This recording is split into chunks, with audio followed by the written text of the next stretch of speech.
The starship Endeavour hung silently in the void, its sleek hull reflecting the distant starlight as it approached the designated meeting point. Captain Maya Rodriguez stood at the bridge's observation window, her dark eyes fixed on the shimming portal of light that had appeared exactly where the Meridian Collective said it would. After 200 years of wondering if humanity was alone in the universe, first contact was about to become first diplomatic relations. "Status report," she commanded, her voice steady despite the historic weight of the moment. "All systems nominal, Captain," Lieutenant James Park responded from his station. "The quantum translator is primed and ready. No signs of hostile intent from the incoming vessel." The Meridian ship emerged from the portal like liquid mercury taking form. It dwarfed the Endeavour, its biomechanical architecture unlike anything human engineers had ever conceived. Iridescent patterns rippled across its surface in what the xenolinguists suggested was a form of communication. "They're hailing us," Communications Officer Yuki Tanaka announced. Her fingers danced across the holographic interface. "Translation matrices are engaging." Maya straightened her uniform. On screen, the being that appeared on the main display was breathtaking in its alienness. Multiple appendages moved in synchronized patterns while chromatophores beneath translucent skin created complex color displays. The translator rendered its harmonics into English with only a slight delay. "Greetings, representatives of Earth. I am first speaker NX Thal of the Meridian Collective. We have observed your civilization's progress with great interest. First speaker, I am Captain Maya Rodriguez of the United Earth Government vessel Endeavour. We are honored to make your acquaintance and look forward to peaceful dialogue between our peoples."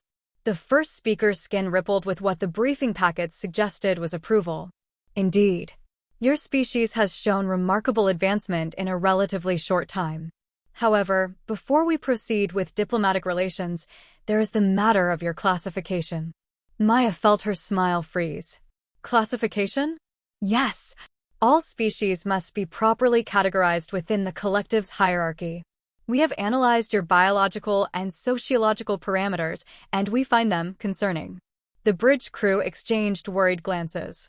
This wasn't in any of the first contact scenarios they'd practiced. "I'm afraid I don't understand," Maya said carefully. "What exactly concerns you about humanity?" The first speaker's colors shifted to deeper hues. "Your species evolved on what we classify as a death world. Your biology is remarkably resilient, capable of surviving conditions that would kill most sentient species. You can eat foods that would be toxic to others. Your endurance and ability to recover from injury is unprecedented. And your rate of technological advancement is unsettling." Maya felt a chill run down her spine. The Meridian wasn't describing these traits with admiration, but with what seemed like fear. "These adaptations have helped us survive and thrive on Earth," she explained. "Surely they pose no threat to peaceful relations between our peoples?" "That is where you are incorrect, Captain. Species with your characteristics have historically proven to be destabilizing influences within galactic society. The collective cannot risk the introduction of such an unpredictable element." The bridge fell silent as the implication sank in. Humanity was being judged not on their actions or intentions, but on their inherent nature. "What exactly are you suggesting?" Maya asked, though she dreaded the answer. "The collective offers you two choices. Submit to voluntary genetic modification to reduce these concerning traits, or face immediate quarantine and containment of your species." Maya's hands clenched behind her back. "And if we refuse both options?" The first speaker's skin turned a solid, dark shade. "Then you will have proven our concerns correct, and we will be forced to take more permanent measures to protect galactic stability." In that moment, Maya understood that humanity's first contact was about to become humanity's first interstellar war. Not because of aggression or misunderstanding, but because their very nature was deemed too dangerous to be allowed to exist unchanged. "First speaker," she said, her voice firm. "Humanity has dreamed of meeting other intelligent life for centuries. We've hoped to share knowledge, culture, and friendship with other species among the stars. But what you're asking, you're demanding we fundamentally change what we are. No species has the right to demand that of another. Then you choose conflict?" "No, first speaker. You choose conflict by refusing to accept us as we are. Humanity will not submit to genetic modification or quarantine. We are what evolution and our world made us, and we have the right to exist as ourselves. The first speaker's appendages moved in complex patterns. Then you leave us no choice. The collective hereby declares humanity to be a class, one biological and cultural threat. You have 30 standard cycles to surrender for processing, or we will begin containment procedures. The transmission cut off abruptly. Maya turned to her crew, seeing the shock and determination on their faces. Send an emergency quantum burst to Earth Command, she ordered. Tell them we need a reason. Just one good reason why an advanced civilization would fear us this much. And then tell them to prepare for war. The Endeavor turned back toward Earth as the Meridian ship vanished into its portal. Humanity had reached for the stars hoping for friendship, but found fear instead. They would soon discover that the Meridian's fear of human potential was both their greatest weapon and, perhaps, their best hope for eventual peace. As Maya watched the stars streak by an FTL, she couldn't help but wonder, what had happened to make such an advanced civilization so afraid of difference? And more importantly, how could humanity prove them wrong without proving them right in the process? The answers to those questions would shape the future of both species, but first, humanity had to survive long enough to find them.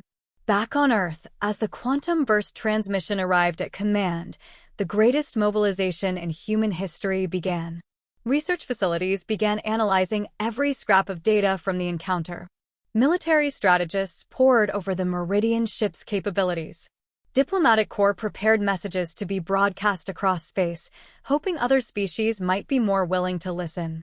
And in a small office at the United Earth Government headquarters, Admiral Helena Chin read the report from the Endeavor with a grim smile. So they fear what we might become, she murmured. Perhaps it's time to show them what we already are. The price of peace would be high, but humanity had never backed down from a challenge. They would face this one as they had faced every other, with determination, innovation, and the unshakable belief that their differences were not flaws to be corrected, but strengths to be embraced. The war for humanity's right to remain human was about to begin. 3 months after the Endeavor incident, Commander Sarah Chin stood in a hardened bunker 2 kilometers beneath the Martian surface, watching holographic displays of Meridian fleet movements. The enemy ships moved in perfect geometric patterns, their formations maintaining mathematical precision that would have been beautiful if it wasn't so lethal. They're so predictable, she muttered, more to herself than to the aliens standing beside her. Every movement, every attack pattern, it's like they're following a script. Krell, the former Meridian tactical analyst who had defected to humanity's side, shifted his translucent appendages in what Sarah had learned was agreement. The collective believes perfect order equals perfect strategy. They've used the same battle doctrines for 10,000 years. And no one's ever beaten them? No species has survived long enough to try. Krell's skin flickered with patterns that the translator rendered as bitter amusement. Most submit to modification or containment within days of first contact. Your people are unique. Sarah smiled grimly. We're stubborn that way. She gestured at the display. But their technology is still centuries ahead of ours. We need an advantage they won't expect. Perhaps, Krell suggested, your advantage is that you're willing to be imperfect. The comment sparked something in Sarah's mind. She'd grown up in the dense urban warrens of underground Singapore, where humans had adapted to live after climate change had made the surface nearly uninhabitable. They'd learned to thrive in spaces other humans would have once considered impossible, just as they'd adapted to the Martian tunnels when colonization began. Show me their environmental tolerances, she commanded the AI.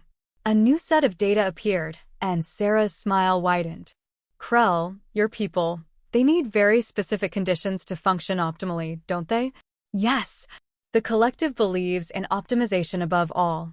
Our bodies are engineered for peak performance within a narrow range of conditions.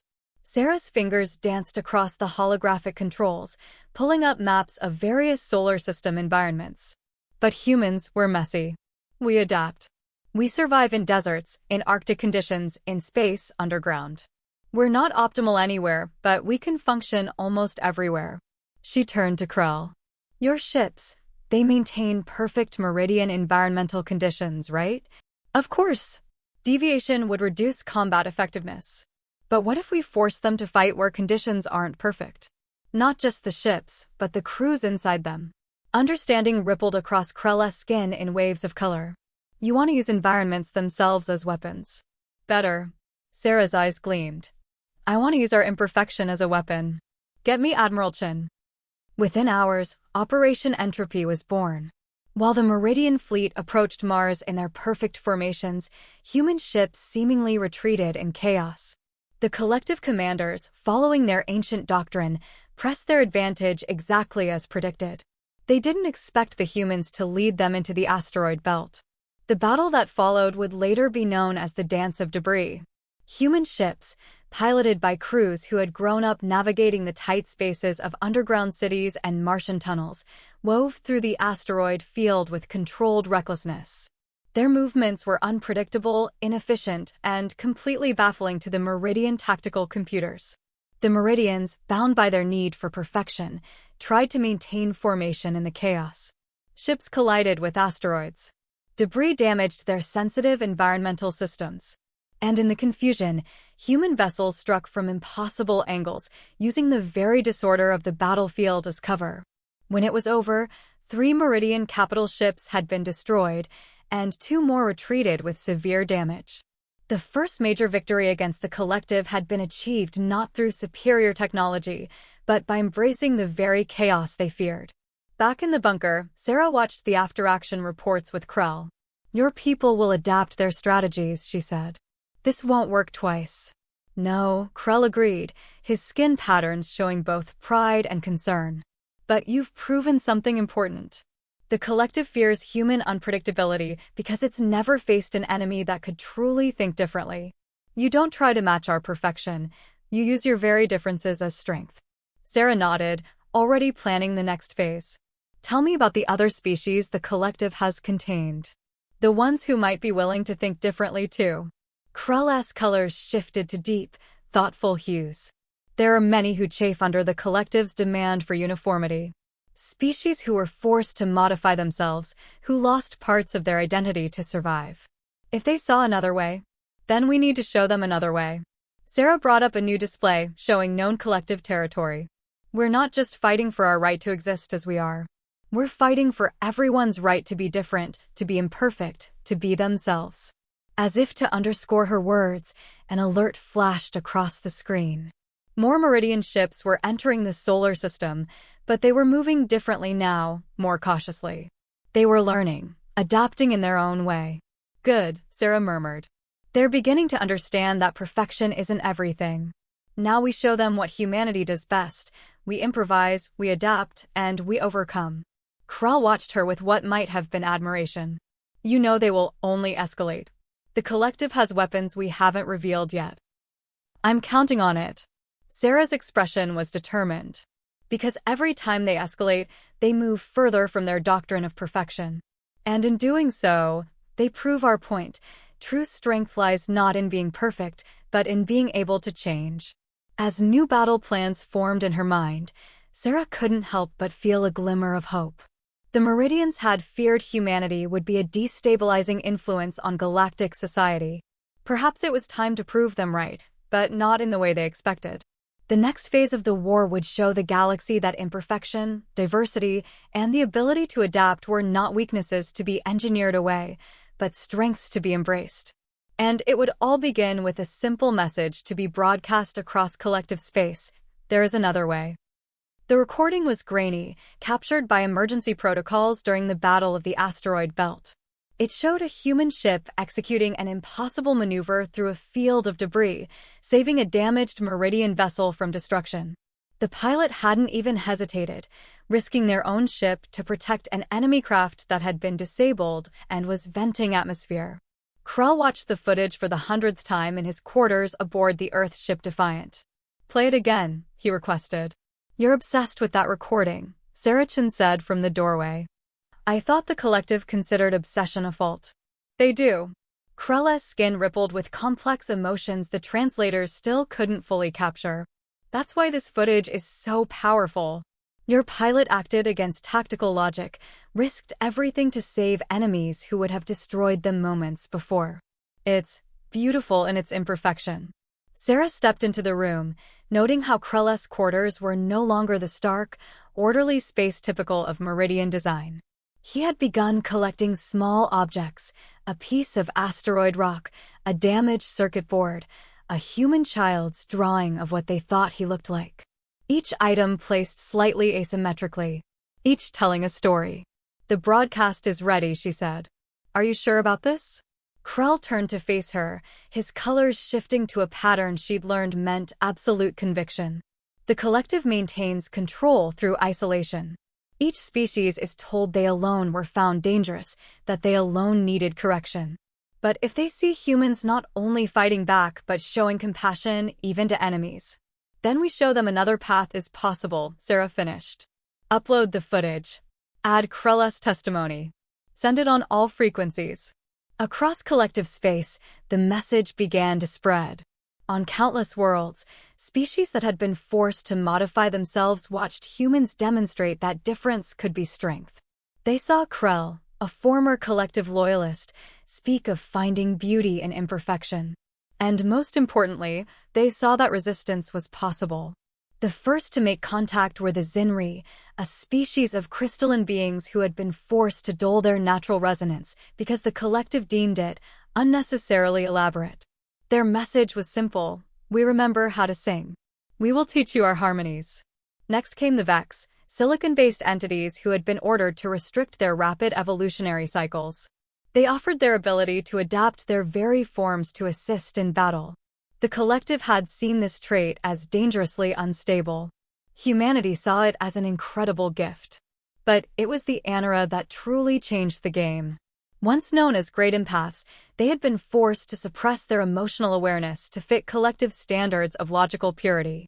When they encountered humans, they found kindred spirits who understood that feeling deeply was not a weakness. In her office on Mars, Admiral Helena Chin read the reports with growing satisfaction. "How many species have made contact now?" 17 confirmed, another 24 considering it, Sarah reported. "The collective's perfect order is cracking. Every species we free strengthens our position. But, the Meridians are changing too. Krell says their responses are becoming less predictable. They're learning from us, adapting their strategies. Some are even beginning to question their own rigid structures." Helena smiled. "Good. That's exactly what we hoped would happen." Sarah blinked in surprise. "It is. Commander, did you ever wonder why we named this operation Entropy? Not just because we're introducing chaos into their order, but because change is inevitable. Natural. The collective's greatest flaw wasn't their desire for perfection, it was their belief that perfection means never changing." On the main display, new signals appeared. More ships entering the solar system, but these weren't in Meridian formation. They moved with different patterns, different purposes.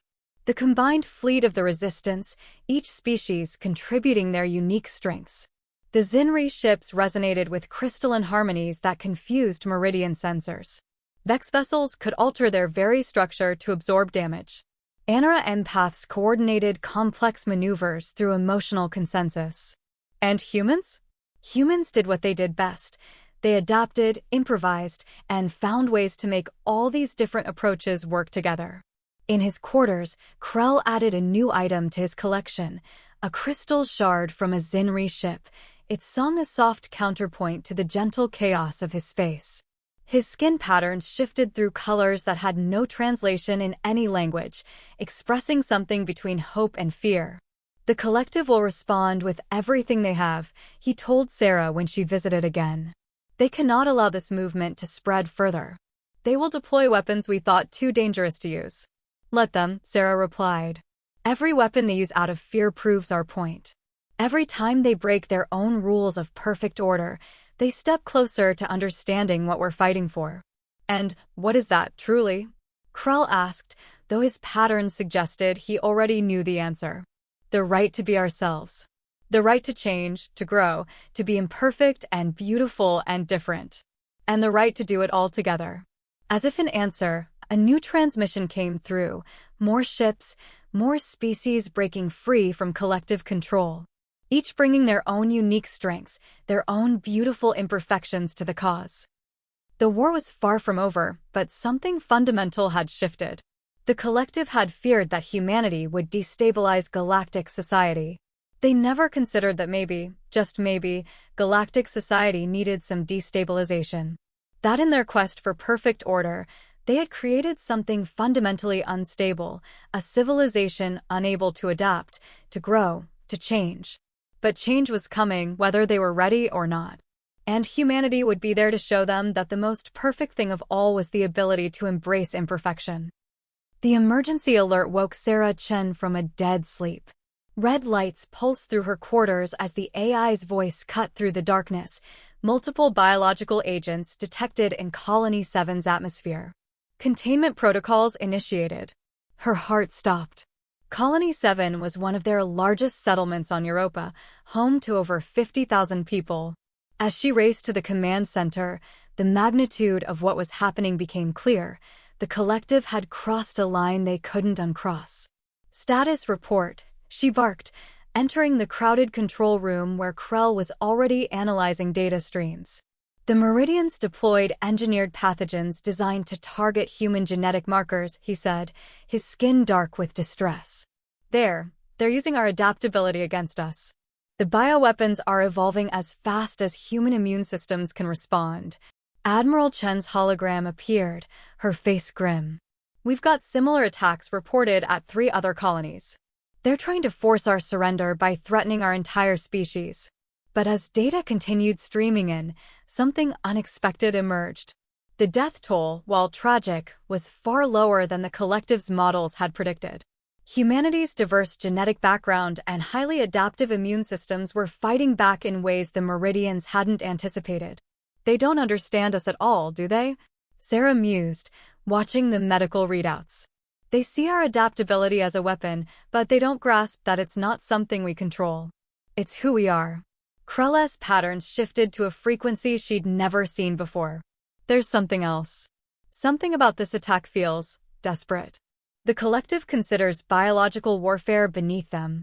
Why would they resort to it now? Fear, Admiral Chen said simply. They're terrified of something. And I think it's time we found out what. The answer came from an unexpected source. The Anara empaths, working with human archaeologists, had discovered ancient Meridian records in an abandoned outpost. The translation took weeks, but what they found changed everything. Sarah stood in the secure briefing room with Krell and Admiral Chen as the findings were presented. The holographic documents told a story that the collective had buried for millennia. They weren't always like this, the Anara researcher explained, her luminescent form pulsing with excitement. The Meridians were once like you, adaptable, diverse, embracing change. But they encountered something that terrified them so deeply it transformed their entire civilization. The next image showed a star system unlike anything they'd seen, a graveyard of worlds stripped bare by some unimaginable force.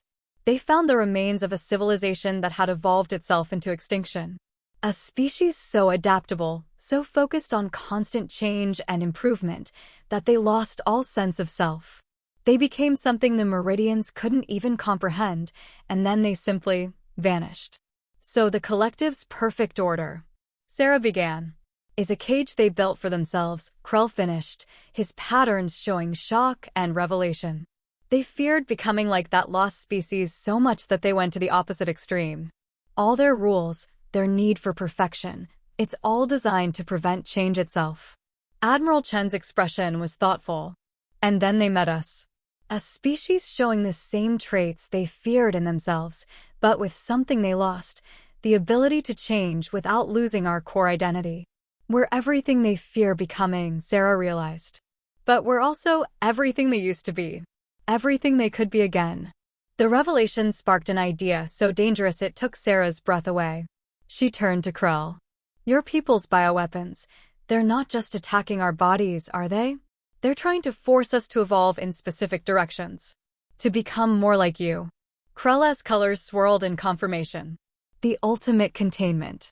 But it's failing because we're not evolving the way they predict. We're not losing ourselves. We're becoming stronger while staying human. And every time we do, we prove their fundamental fear wrong. Admiral Chen's hologram smiled. Then that's our real weapon. Not our ships, not our allies, but the truth itself. The collective needs to see that change doesn't have to mean extinction. That adaptation doesn't have to mean losing yourself. As if to underscore her words, new reports came in from the infected colonies. Human immune systems weren't just fighting off the bioweapons, they were learning from them, incorporating aspects of Meridian biology to become stronger. The very thing the collective feared most was happening, but not in the way they expected. We need to show them, Sarah said firmly. Not just tell them, but demonstrate that their greatest fear is based on a lie. Krell, if we could get evidence of these medical adaptations to the collective leadership, they would see that evolution can be controlled, directed by choice rather than chaos, he finished, his patterns brightening with hope. That change doesn't have to mean destruction. Admiral Chen nodded. Make it happen. And prepare our forces. The collective's leadership will either accept this truth or try to bury it forever. Either way, we're approaching the endgame. As Sarah and Krell left to begin preparations, she noticed his collected items had been arranged in a new pattern, not chaos, not perfect order, but a harmony of both. It was, she realized, a perfect metaphor for what they were fighting for, not the triumph of chaos over order, but the balance between them. The Meridians had spent millennia running from their fears. It was time to help them face them, not as enemies, but as teachers helping them remember who they used to be. The price of peace wasn't submission or perfection, it was understanding that imperfection itself was perfect in its own way. The Meridian High Council chamber had never seen anything like it. On every display screen, reports flooded in of simultaneous uprisings across hundreds of worlds. The perfect order of millennia was shattering in a cascade of rebellion that seemed to follow no logical pattern, exactly as the humans had planned. In the command center of the Resistance fleet, Sarah Chen watched the chaos unfold with Krell at her side. The combined fleet of 17 different species moved in formations that would have given any collective tactical computer a meltdown. Crystalline Zinri ships resonated in harmony with Vex vessels that constantly shifted their form. Anara empaths coordinated with human intuition to create battle strategies that were both mathematical and artistic. The council is an emergency session, Krell reported, his skin patterns rippling with a mix of hope and anxiety. They've never faced a crisis of this magnitude. Every attempt to restore order just causes more systems to break away. Sarah nodded, watching as another sector declared independence from the collective. Because they still don't understand. Every act of suppression just proves to more species that we're right. Change isn't their enemy, fear of change is. The main display lit up with a priority transmission from Admiral Chen. Commander, the Meridian Home Fleet is mobilizing. All of it. They're deploying everything they have. Good, Sarah replied, surprising both Krell and the Admiral. That means the moderates in the council have lost control. The hardliners are making exactly the mistake we hoped they would. The plan had been months in the making. While the collective focused on military threats, resistance operatives had been spreading the truth about the ancient records. The story of how the Meridians had crippled themselves with fear resonated deeply with every species they had tried to perfect. But it wasn't just the oppressed species who were listening. Within the collective itself, younger Meridians began questioning the rigid structures they had been born into. The very adaptability their ancestors had feared began to reassert itself, like a long-dormant gene suddenly expressing. Multiple Meridian ships are breaking formation, an analyst reported. They're not following council orders. Some are standing down. Others are actively protecting rebel vessels. Krella's colors shifted to a pattern Sarah had never seen before, something between joy and mourning. They're remembering, he said softly. Not just who we were, but who we could be. The next few hours were chaos, but it was a creative chaos, an evolutionary leap happening in real time. As the hardliners pushed for absolute control, more and more Meridians chose a different path. Ships that had fought against each other began sharing resources, protecting each other. In the council chamber itself, the youngest member finally stood and said what many had been thinking, What if we were wrong? What if the humans aren't a threat to survival, but a reminder of what survival really means? The battle that followed wasn't fought with weapons alone. Every act of compassion, every moment of cooperation between different species, every example of adaptation without loss of self became ammunition in a war of ideas. Sarah watched as a human medical ship docked with a damaged Meridian vessel, offering aid without hesitation. "Send that footage to every system in the collective," she ordered. "Let them see what real strength looks like." The Resistance fleet pressed toward the Meridian homeworld, not as conquerors, but as liberators. Species that had been enemies for millennia fought side by side, each contributing their unique strengths to a whole that was greater than the sum of its parts. Admiral Chen's hologram appeared again, her expression victorious. "The moderate faction has taken control of the council chamber. They're requesting a ceasefire and direct negotiations." "Demands?" Sarah asked, though she already knew the answer. "Just one. They want to understand how we do it, how we change without losing ourselves, how we remain human while becoming something more." Sarah looked at Krell, whose patterns now showed a perfect blend of Meridian precision and human adaptability. "We show them. Not just tell them, but demonstrate it. Every species here is proof that diversity makes us stronger." The next transmission came from the Meridian homeworld itself. The Council of Elders, speaking directly to the Resistance fleet, said words that hadn't been heard in their society for thousands of years. "We were wrong. Help us remember how to change." As celebrations erupted across the fleet, Sarah felt a moment of pure clarity. The collective had feared that humanity would destabilize galactic society. They had been right, but sometimes, destabilization was just another word for growth. In the end, humanity's greatest weapon hadn't been their adaptability, their resilience, or even their diversity. It had been their ability to show others that these traits weren't weaknesses to be feared, but strengths to be embraced. The war wasn't over.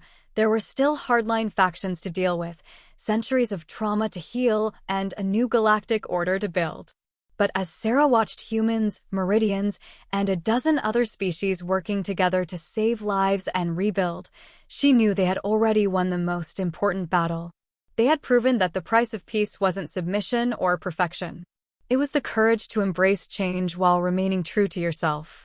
And in doing so, they had given the galaxy something it had lost millennia ago: hope. The Great Hall of Harmony on the Meridian homeworld had been designed to embody perfect mathematical proportion. Its crystalline walls followed the golden ratio exactly, its acoustics calculated to maintain ideal resonance. But today, it was filled with beautiful imperfection. Representatives from 24 species gathered for the first galactic concordat, their various forms and sounds creating a symphony of controlled chaos that would have been unthinkable mere months ago. Sarah Chin stood next to Krell, both now wearing the silver bands that marked them as part of the Transition Council. Around them, the former enemies who had become allies worked to forge a new kind of order, one built on diversity rather than uniformity. "Did you ever imagine this?" she asked Krell, watching a group of Zinri crystals harmonizing with young Meridians who had begun to rediscover their species' lost ability to create color songs. "Never," he admitted, his patterns showing deep contentment. "The collective spent millennia trying to perfect the galaxy. We never realized that perfection wasn't about eliminating differences, but about finding harmony between them." The main doors opened, and Admiral Chen entered with the Meridian High Speaker, not First Speaker anymore, a subtle but significant change in title. The negotiations were about to begin in earnest. "Let the record show," the High Speaker began, her patterns displaying a complex mix of emotions that would have once been suppressed, "that we gather here not as conquerors and conquered, but as equals seeking a new way forward." The next hours were intense but productive. Each species brought their perspective, their fears, and their hopes to the table. The Vex demonstrated how controlled evolution could lead to growth without loss of identity. The Anara showed how emotional awareness could enhance rather than hinder logical decision-making. Humans shared their history of overcoming divisions while maintaining cultural diversity. But it was when they addressed the ancient fear that had started it all that the most profound change became apparent. "We found more records," Sarah announced, bringing up a holographic display. about the species that so terrified the early Meridians. We were wrong about their fate. The display showed a distant galaxy, impossibly far by current standards. They didn't destroy themselves. They evolved to a point where they could transfer their consciousness into energy form. They didn't vanish. They transcended. But they left behind warnings about the price of uncontrolled change, and the early Meridians, in their fear, misinterpreted those warnings. The High Speaker's patterns shifted to deep contemplation. So our entire civilization was built on a misunderstanding? Not entirely, Krell interjected. The warning about the dangers of unrestricted change was valid. But our ancestors went too far in the opposite direction. There's wisdom in controlled growth, in maintaining identity while evolving. That's what humanity showed us. There's a middle path. As if to emphasize his point, a group of human children entered the hall, part of the first cultural exchange program. They were accompanied by young Meridians who showed signs of natural variation that would have once been engineered away. Together, they were learning each other's ways of thinking, growing, and being. This is what we were really fighting for, Sarah said, watching them. Not just the right to exist as we are, but the right to grow into what we could be, all of us together. The formal signing of the Galactic Concordat took place as the local sun set, its light creating rainbow refractions through the crystal walls. Each species added their mark in their own way: human signatures, meridian color patterns, Zinri resonance frequencies, Vex biomechanical seals, Anara empathic imprints. The document established a new framework for galactic society. The collective would be reformed into the Galactic Concordat, with each species maintaining autonomy while contributing their unique strengths to the whole. Change would be embraced, but with wisdom and forethought. Diversity would be celebrated, not feared. As the ceremony concluded, Admiral Chin addressed the assembly. Let it be recorded that on this day, we chose to define perfection not as the absence of change, but as the harmony of differences. We choose to face the future not in fear of what we might become, but in hope of what we can achieve together. In the years that followed, the galaxy entered a new golden age. The combined knowledge and abilities of all species led to advances that none could have achieved alone. The Meridians learned to balance their love of order with the joy of innovation. Humans found that their adaptability could be enhanced by the wisdom of older species. Research outposts were established to study the energy beings in the distant galaxy, not in fear but in curiosity. Cultural exchange programs flourished. New species were welcomed into the Concordat not with demands for conformity, but with celebration of their unique traits. Sarah and Krell continued their work, now as administrators of the exchange program that helped species learn from each other. In their office in the new Concordat headquarters, they kept a small collection of items: a piece of asteroid from their first victory, a crystal that sang with Zinri harmonies, and a child's drawing showing representatives of every known species standing together.